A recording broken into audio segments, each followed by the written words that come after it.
Assalamualaikum warahmatullahi wabarakatuh. Saya Afif Kakung Nugroho dari kelas Kehutanan C dengan NPM 2141 2414 151 075. Dan di sini saya akan mempresentasikan PowerPoint mengenai Bhinneka Tunggal Ika yang diperintahkan oleh Mbak Dewi, Mbak Bainasari Dewi. Baiklah, di sini saya akan mulai mempresentasikannya.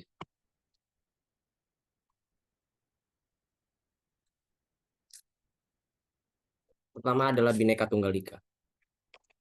Bhinneka Tunggal Ika itu adalah semboyan yang dimiliki oleh bangsa Indonesia yang bertujuan untuk yang memiliki tujuan untuk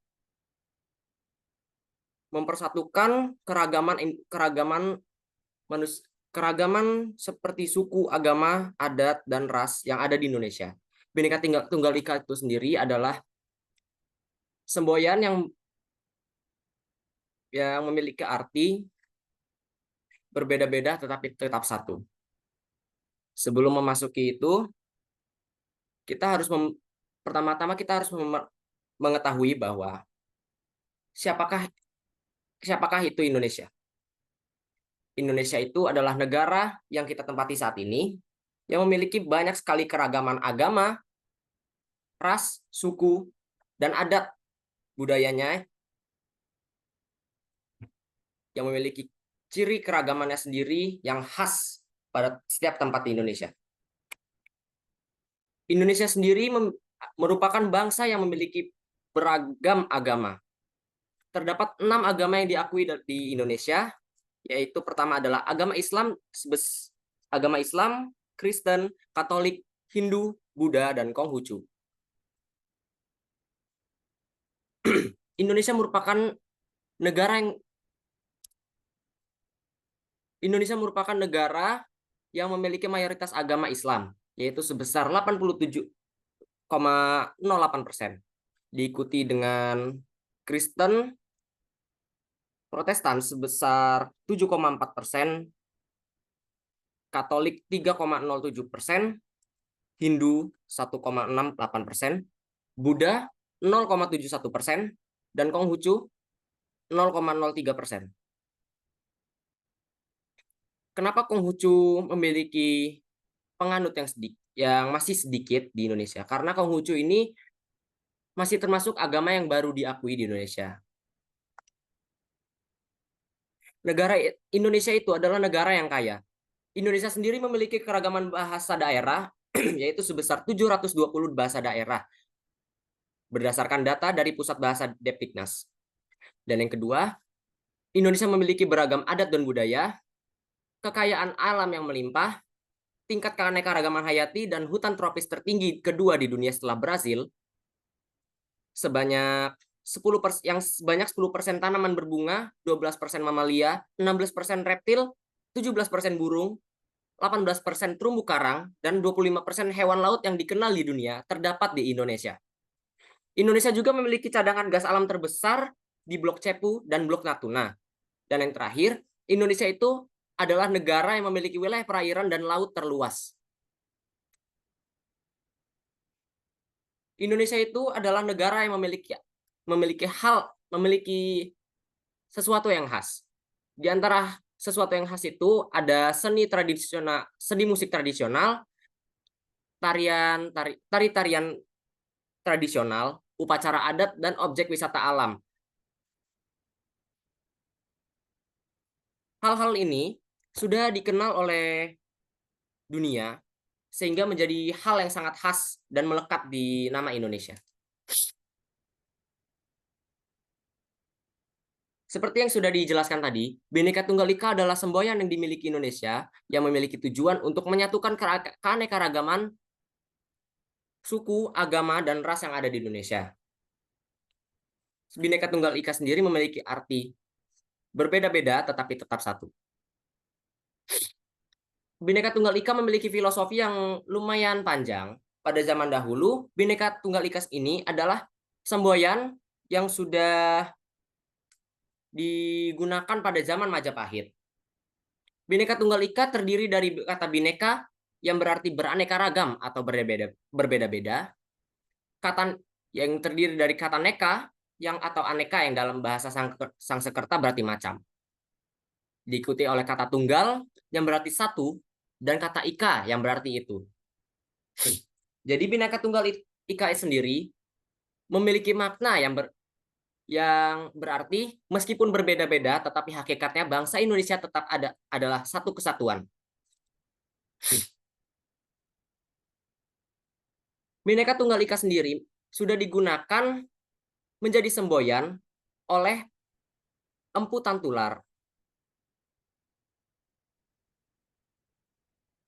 Semboyan tersebut terdapat dalam Kakawin Sutasoma yang berbunyi Bina Ika, Tunggal Ika, Tandharma Manggrawa, yang memiliki arti berbeda-beda itu, satu itu, dan tidak ada pengabdian yang mendua.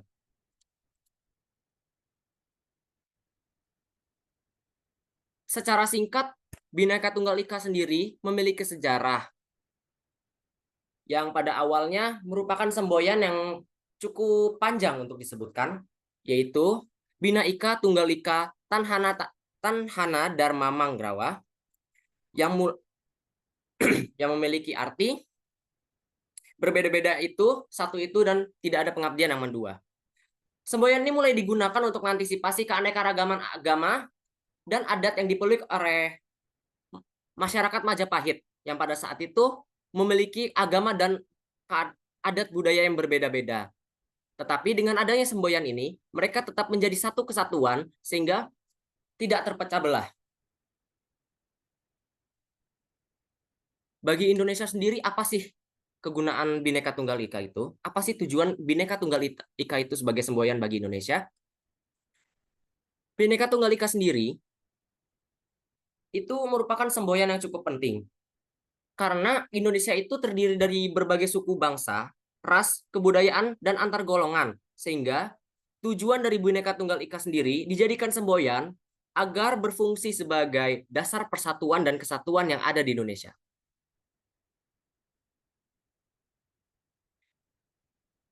Ini sudah dijelaskan dalam landasan hukum pada pasal 36A Undang-Undang Dasar tahun 1945, yaitu lambang negara Indonesia ialah Garuda Pancasila dengan semboyannya yaitu Bhinneka Tunggal Ika. Garuda Pancasila merupakan simbol negara Indonesia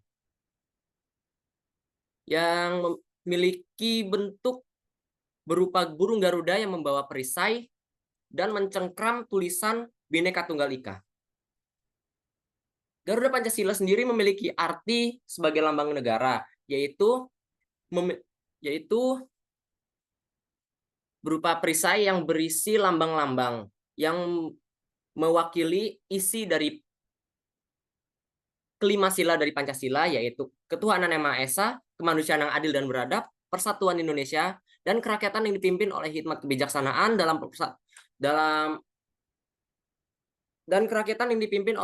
kebijaksanaan dalam permusyawaratan perwakilan, dan yang kelima, keadilan sosial bagi seluruh rakyat Indonesia. Dan yang kedua, Garuda Pancasila itu mencengkram pita yang ada di kakinya berisikan tulisan Bhinneka Tunggal Ika, sehingga mengindikasikan bahwa Bhinneka Tunggal Ika adalah semboyan utama bagi Indonesia.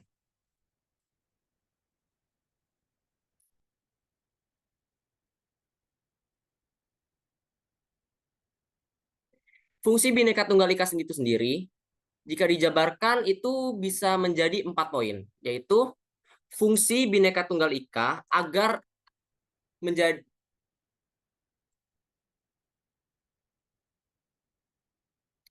tidak terjadi realisme ya, atau bisa dibilang paham yang menganggap bahwa ras atau sukunya yang paling unggul.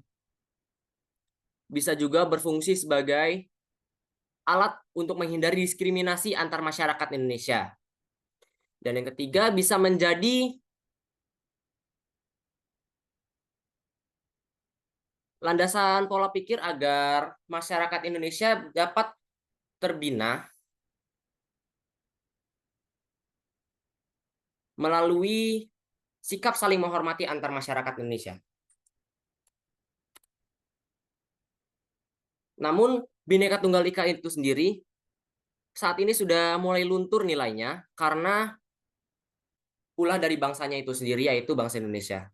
Ini bisa terjadi karena adanya diskriminasi, egoisme, konflik sosial, dan kesenjangan sosial yang sedang terjadi di Indonesia saat ini. Ini sudah diperkirakan oleh Insinyur Soekarno melalui kalimatnya yang dia pernah mengatakan bahwa perjuanganku lebih mudah karena perjuanganku adalah mengusir penjajah, tetapi perjuanganmu akan lebih sulit karena melawan bangsamu sendiri. Berdasarkan kata-kata yang sudah diucapkan oleh Insinyur Soekarno, ini sudah mengindikasikan bahwa kelak di masa depan persatuan Indonesia akan terpecah oleh bangsanya itu sendiri, oleh ulah dari bangsanya itu sendiri, baik dengan cara dengan cara diskriminasi atau adanya konflik sosial antar masyarakat.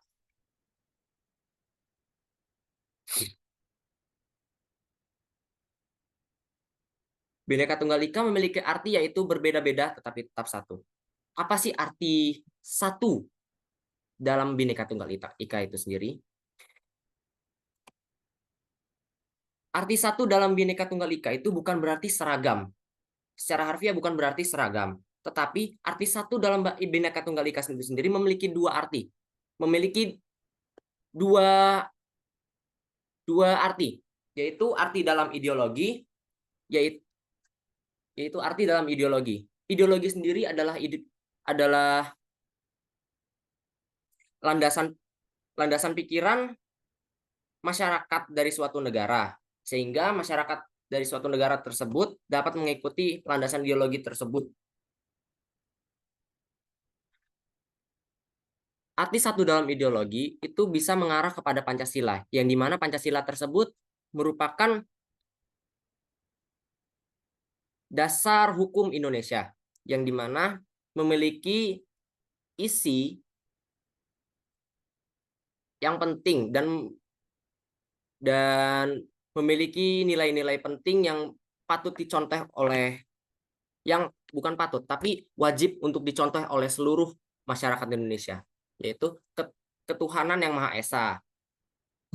Ketuhanan yang Maha Esa itu memiliki arti sendiri, yaitu bahwa Indonesia itu merupakan negara yang beragama dan masyarakatnya itu menganut agama dan memiliki kepercayaan akan Tuhan. Yang kedua yaitu kemanusiaan yang adil dan beradab. Nilai kemanusiaan yang adil dan beradab ini jika dijabarkan itu bisa memiliki arti yaitu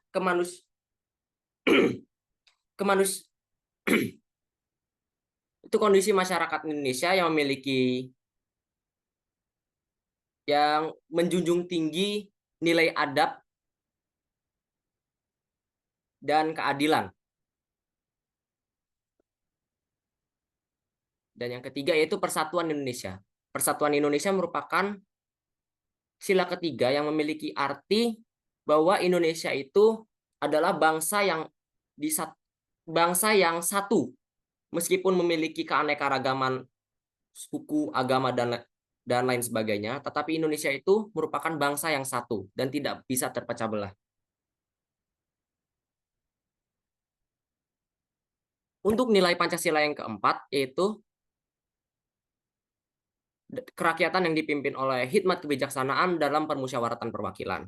Itu mengindikasikan bahwa sila tersebut memiliki arti, yaitu bangsa Indonesia itu dalam menyelesaikan suatu masalah yang terjadi di antara masyarakat, itu di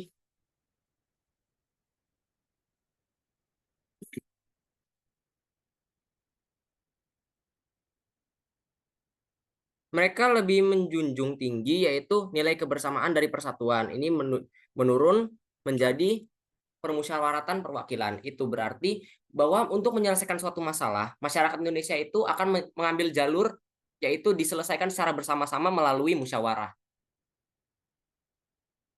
Dan yang terakhir yaitu kelima, keadilan sosial bagi seluruh rakyat Indonesia. Keadilan sendiri itu adalah nilai yang penting, di mana tidak tanpa adanya keadilan, maka suatu negara akan hancur. Nilai keadilan sendiri itu wajib diterapkan oleh seluruh masyarakat Indonesia agar tujuan dari Indonesia sendiri yaitu menjadi bangsa yang satu. Bangsa yang satu itu bisa terwujud dari salah satu sila yaitu keadilan sosial. Tanpa adanya keadilan, maka masyarakat akan merasa tidak adil dan bisa terpecah belah.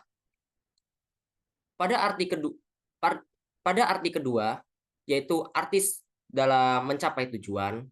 Tujuan seperti yang sudah disebutkan tadi itu, tujuan bangsa Indonesia sendiri adalah mencapai kesatuan antar masyarakatnya.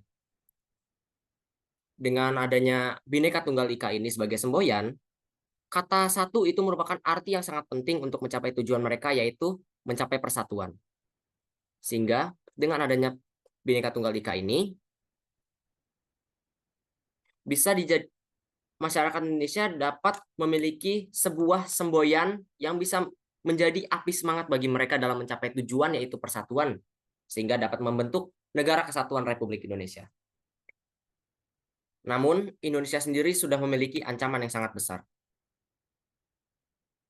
Ancaman Indonesia sendiri datang dari berbagai arah, baik dari dalam maupun dari luar. Bisa sebagai contohnya adalah konflik kepentingan antar masyarakatnya.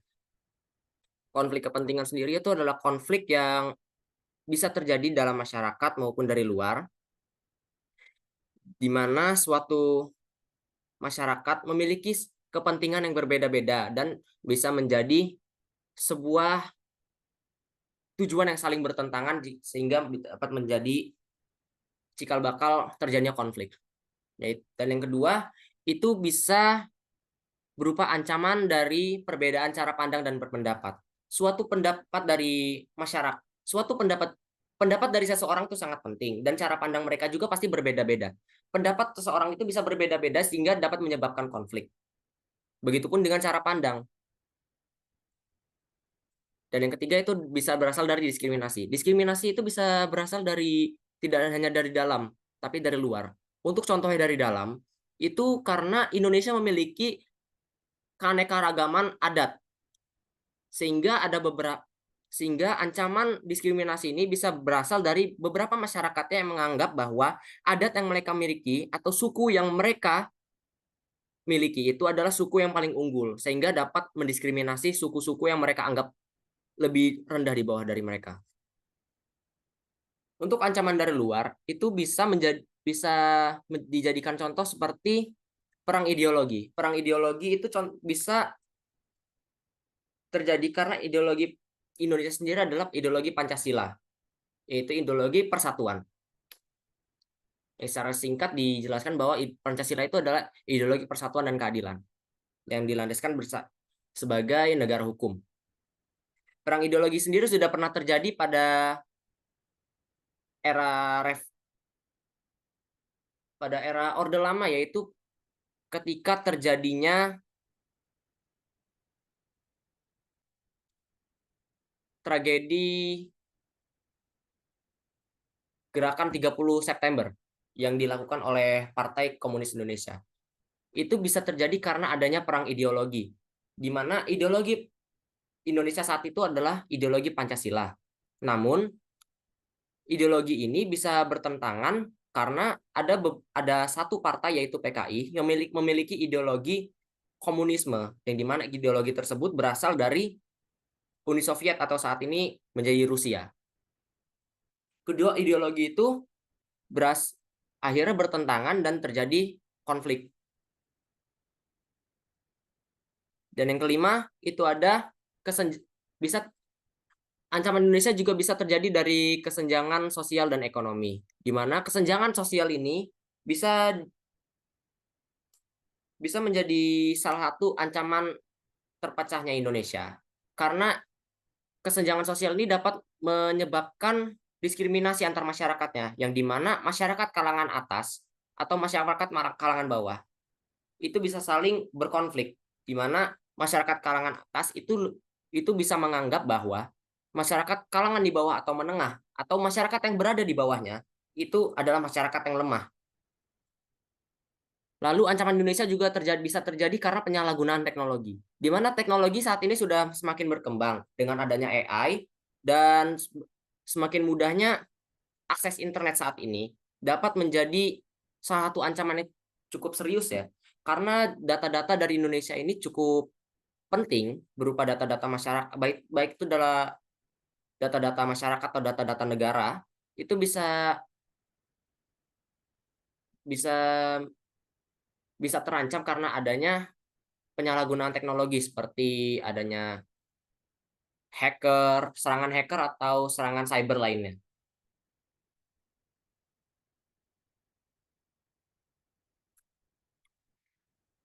Potensi masalah di Indonesia saat ini yang bisa menjadikan sebuah ancaman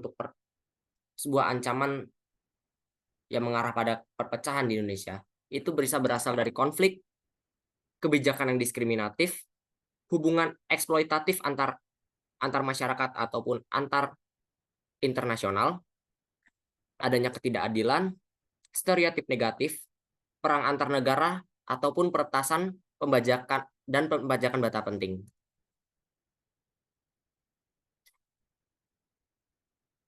Pernyataan ini sudah diungkapkan oleh Samuel P. Huntington pada bukunya yang berjudul The Clash of Civilization pada tahun 1993, di mana dia menyatakan bahwa sebenarnya konflik antar peradaban di masa depan tidak lagi disebabkan oleh faktor-faktor ekonomi, politik, ataupun ideologi, tetapi dipicu oleh masalah-masalah suku, agama, ras, dan antar golongan.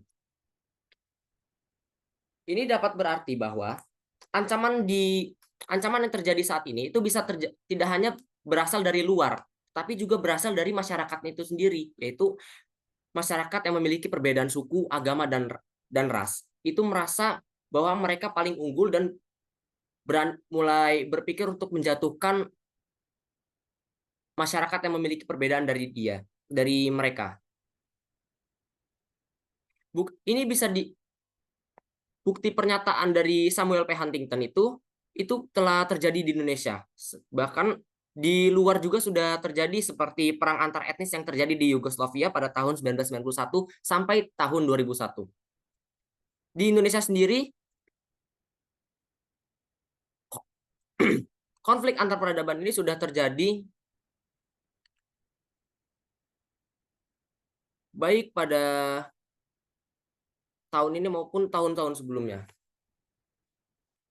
Sebagai buktinya adalah konflik antar etnis Tionghoa dan pribumi pada tahun 1998 atau pada masa krisis moneter, yang dimana etnis Tionghoa ini dianggap sebagai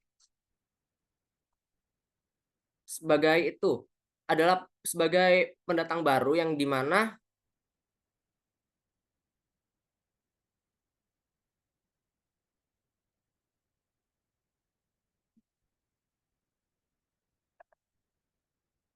etnis Tionghoa ini merupakan pendatang baru yang dimana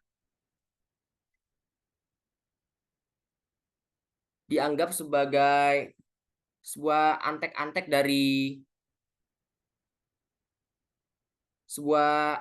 yang bisa menjadi ancaman, sehingga sebagian besar etnis pribumi yang berasal dari Indonesia mulai menyerang etnis Tionghoa dengan mulai dari menghancurkan rumah-rumah mereka maupun toko-toko mereka, atau bisa juga mereka, bukan bisa sih, tapi mereka juga sudah beberapa diusir dari wilayahnya, bahkan diusir dari Indonesia. Dan yang ketiga itu adalah konflik Sampit yang terjadi di Kalimantan pada 2001. Konflik Sampit sendiri itu terjadi antara suku Dayak dan suku Madura, di mana ini terjadi karena adanya perbedaan pandangan, mulai dari diskriminasi dan intinya perbedaan pandangan dan diskriminasi, sehingga menjadi konflik berdarah yang terjadi di Sampit. Yang keempat itu adalah konflik agama di Aceh atau biasa disebut konflik Aceh Singkil yang dimulai pada tahun 1975 dan dan berlanjut hingga tahun 2015. Konflik agama ini mulai terjadi karena adanya perbedaan pendapat antara agama Kristen dan agama Islam yang ada di Aceh Singkil, yang ada di Aceh. Berikut adalah dokumentasi beberapa konflik yang sudah terjadi di Indonesia, baik berupa konflik yang cukup besar ataupun konflik antar pelajar seperti tawuran.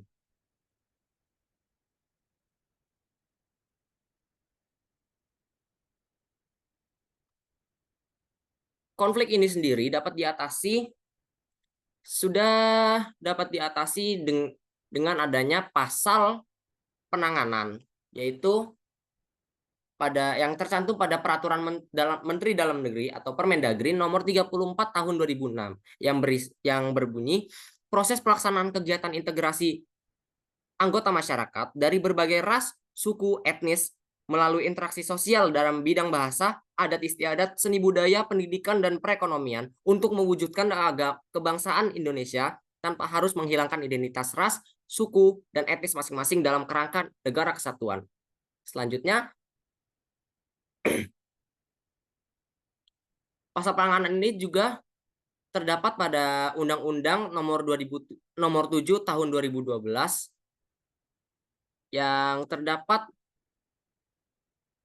6 isi, yaitu pada isi pertama bahwa konflik dapat ditangani dengan mengembangkan sikap toleransi dan saling menghormati kebebasan menjalankan ibadah sesuai agama dan kepercayaan masing-masing. Dan yang kedua, yaitu dengan menghormati perbedaan suku, bahasa, dan adat istiadat orang dan masyarakat lain. Ketiga, dapat dilakukan dengan mengakui dan memperlakukan manusia sesuai dengan harkat dan martabatnya. Dan yang keempat, dapat dilakukan dengan mengakui persamaan derajat serta persamaan hak dan kewajiban asasi setiap manusia tanpa membedakan suku, keturunan, agama, kepercayaan, jenis kelamin, kedudukan sosial, dan warna kulit. Yang kelima, konflik dapat diatasi dengan mengembangkan persatuan Indonesia atas dasar Kebhinneka Tunggal Ikaan. Dan yang terakhir, konflik di Indonesia dapat ditangani dengan menghargai pendapat dan kebebasan orang lain, sehingga tidak terjadi diskriminasi antar masyarakat.